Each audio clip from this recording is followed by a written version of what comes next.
নমস্কার বন্ধুরা, আয়ুষিস ডিআইওয়াই কর্নারে তোমাদের সবাইকে স্বাগত। আশা করছি তোমরা সবাই ভালো আছো, আমিও ভালো আছি। প্রথমেই আমি সবার কাছে ক্ষমা চেয়ে নিচ্ছি, কারণ আমি বেশি কথা বলতে পারছি না। আমি বেশ কিছুদিন ধরে গলা বসে গিয়েছিল, গলা ব্যথাতে ভুগছিলাম, তো সেইগুলো এখন ঠিক আছে। কিন্তু আমি যদি এখন বেশি কথা বলতে যাই, যখন বেশি কথা বলছি আমার কাছে চলে আসছে। সেই কারণে আমি ডিআইওয়াইগুলোর ডিটেলসে আমি কিছু বলতে পারিনি। তো তোমরা দেখে বুঝে নাও, আর যদি না বুঝতে পারো তাহলে আমাকে কমেন্টে বলবে। আর সবাইকে অনেক অনেক ধন্যবাদ আর ভালোবাসা।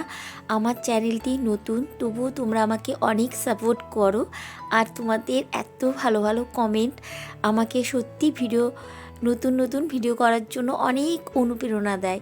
তোমাদেরকে অনেক অনেক ধন্যবাদ।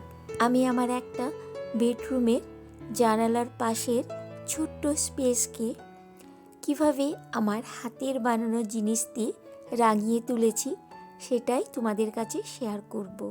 তো তোমরা জানো আমি খুবই ইজি প্রসেসে আর জিরো বাজেটে তোমাদেরকে বিভিন্ন রকমের ডিআইওয়াই শেয়ার করি। ওয়েস্ট মেটেরিয়াল দিয়ে বা যে জিনিসগুলো খুব সহজেই পাওয়া যায়, হাতের নাগালের পাওয়া যায়, সেই জিনিস দিয়েই আমি ডিআইওয়াই করি। এই ভিডিওটিতে তোমরা দেখতে পাবে আমি একটা প্ল্যান্টার স্ট্যান্ড করেছি, একটা ফ্লোর ল্যাম্প, আর অনেকগুলো বিভিন্ন রকমের প্ল্যান্টার তৈরি করেছি। তো সেগুলোই তোমাদের কাছে শেয়ার করব। তো চলো ভিডিওটা স্কিপ না করে দেখতে থাকো। প্রথমে আমি তোমাদেরকে একটা প্ল্যান্টার স্ট্যান্ড তৈরি করে দেখাবো। এই প্ল্যান্টার স্ট্যান্ডটা তৈরি করার জন্য 4টে 4 ফুটের আর 16টা 1 ফুটের, এভাবে আমি মইয়ের মতো করে দুটো করে নিয়েছি। এটা খুবই ইজি। তো দেখো কত তাড়াতাড়ি একটা প্ল্যান্টার স্ট্যান্ডের কাঠামোটা তৈরি হয়ে গেল। এই যে আমাদের ভূতুবাবু দেখছেন যে আমি ঠিকঠাক এটা হয়েছে কিনা। তো দেখো এগুলো আমি এবারে কি করব, জুট রোপ দিয়ে, এই জুট রোপগুলো না তোমরা হার্ডওয়্যার্সের দোকানে পেয়ে যাবে। যে প্রথমে এইভাবে আমি পাক দিয়ে দিয়েছি, কিন্তু তারপরে আমি 10টা 10টা করে কেটে মানে একসাথে দিয়ে বেঁধে দিচ্ছি। এরপরে আমি ফ্লোর ল্যাম্পটা বানিয়ে নেব। তো এটাতে আমি গ্লু লাগিয়ে দিচ্ছি। গ্লু দিলে কি হয়, এটা একটু শক্ত হয়ে যাবে। আমি না ভিডিওটাকে বড় করতে চাইছি না, তাই এইভাবে তাড়াতাড়ি দেখাচ্ছি। তোমরা হট গ্লু গানের সাথে আমি ফেভিকলও দিই, কারণ হট গ্লু গান না চট করে শুকিয়ে যায় ঠিক আছে, কিন্তু পরে না এগুলো খুলে যায়। ওই কারণে আমি ফেভিকল আর হট গ্লু গান দুটো একসাথে ইউজ করি। দেখো এটাও ভূতু দেখলো যে এটা ঠিক হয়েছে কিনা। ফ্লোর ল্যাম্পের স্ট্যান্ডটা এটা আমার পুরনো, আমি লকডাউনের সময় একবার করেছিলাম, ফেসবুকে শেয়ার করেছিলাম। ওইটাই এই কুশন কভারটা আমি অনেকবার আমার অনেক মেকওভারে দেখেছো আমি ইউজ করেছি। তো এটাকে আমি কেটে এটা আমি ল্যাম্পে স্টিক করে নিচ্ছি। তো আমার পরের ডিআইওয়াইটা একটা প্ল্যান্টার। প্রথমে আমি রাউন্ড মাপের চটটা কেটে নিলাম, তারপরে ওই লম্বা চটটা ওই রাউন্ড চটের ধারে ধারে স্টিক করে নিলাম। তারপরে আমার একটা পুরনো নাইটি তার উপরে স্টিক করলাম। তারপরে এটাকে আমি ফুল করে দেব। ভূতু দেখো ছিঁড়ে কি করেছে অবস্থা। তো এইটাকেও এর যে পমপমগুলো আমি করেছিলাম, ওই পমপমগুলো খুলে আমি এর মধ্যে এই প্ল্যান্টারটা করার জন্য আমি হোয়াইট সিমেন্ট, বেগুনি কালার আর একটা রানি কালার মিক্স করে। বেশি কথা বললে ভীষণ কাশি হচ্ছে, সেই কারণে আমি ডিআইওয়াইগুলোর ডিটেলসে আমি কিছু বলতে পারিনি। তো তোমরা দেখে বুঝে নাও, আর যদি না বুঝতে পারো তাহলে আমাকে কমেন্টে বলবে। আমি প্রতিটা ডিআইওয়াইয়ের ভিডিও শেয়ার করব, যেগুলো আমি ডিটেলসে বলবো। এই প্ল্যান্টারটা করার জন্য আমি আবার সেই একটা প্লাস্টিকের কন্টেনার নিয়ে নিচ্ছি।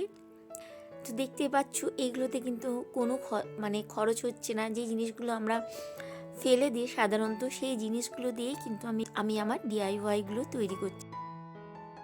কাঠের এই চামচগুলো অনেক দিন ধরেই বাড়িতে পড়েছিল। এটা কোনো অনুষ্ঠানে আমাদের আনা হয়েছিল বহুদিন আগে। তো ওটা বেঁচে গেছিলো, কয়েকটা ছিল। তো এই চামচগুলোর উপরটাকে আমি কেটে এভাবে আমি একটা ফুল তৈরি করে নিচ্ছি, সূর্যমুখী ফুল করার চেষ্টা করছি। এটা করতে করতে না আমার মাথাতে না অনেক কিছু আইডিয়া এলো যে আচ্ছা এই কাঠের চামচগুলো দিয়ে তো অনেক কিছু করা যেতে পারে। দেখবে তোমরা কোনো জিনিস যখন বানাবে না, বানাতে বানাতেই আরেকটা জিনিস মাথায় চলে আসবে এটা। তো এই চামচ দিয়ে না, এই কাঠের চামচ দিয়ে আমার অনেক রকমের জিনিস মাথায় এসছে। তো আমি পরবর্তী কোনো ভিডিওতে তোমাদেরকে আমি করে দেখাবো।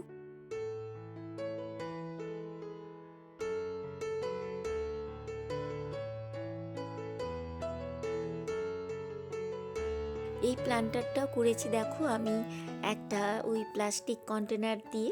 আমি যে মেকওভারটা করছি তার থিমের সাথে এটা কালারটা যাচ্ছে, সেই কারণে এটাকে আমি কেটে একটা ওয়াল হ্যাঙ্গিং করে নিচ্ছি। একটা ডেকোপেস ন্যাপকিন এখানে স্টিক করে নিচ্ছি। এই হোয়াইট কালারের কার্টেনটা আমি পিঙ্ক কালার করে নিচ্ছি।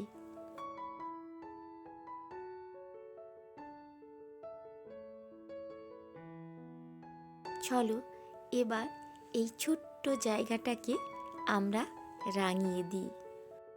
প্রথমে পর্দাটা লাগিয়ে দিলাম, তারপরে এই যেটা আমি যে প্ল্যান্ট স্ট্যান্ডটা করেছি সেটা রেখে দিলাম।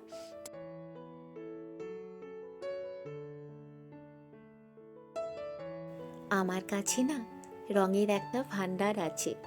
আমি প্রথমে অসীম সংখ্যক রঙে নিজে রাঙি, তারপরে আমার চারিপাশটাকে এভাবেই রাঙিয়ে দিই।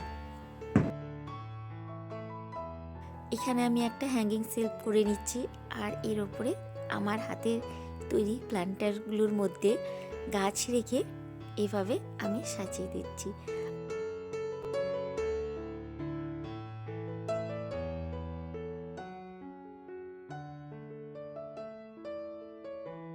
লকডাউনের সময় আমি এগুলো করেছিলাম।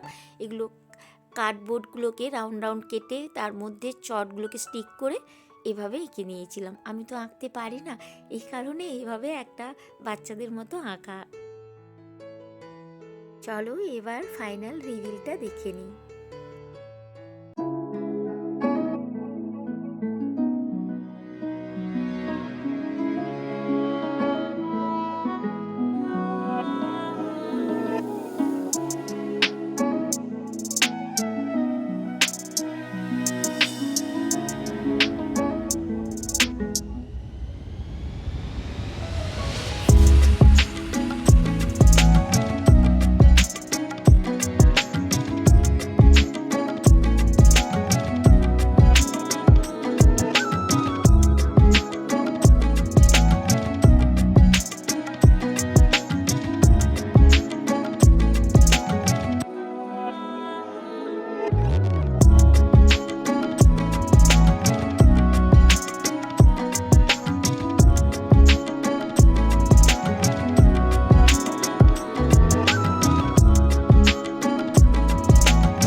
এত দূর যদি ভিডিওটি দেখে থাকো তাহলে প্লিজ আমার চ্যানেলটিকে সাবস্ক্রাইব করে দিও, আর ভিডিওটি ভালো লাগলে লাইকও করে দিও।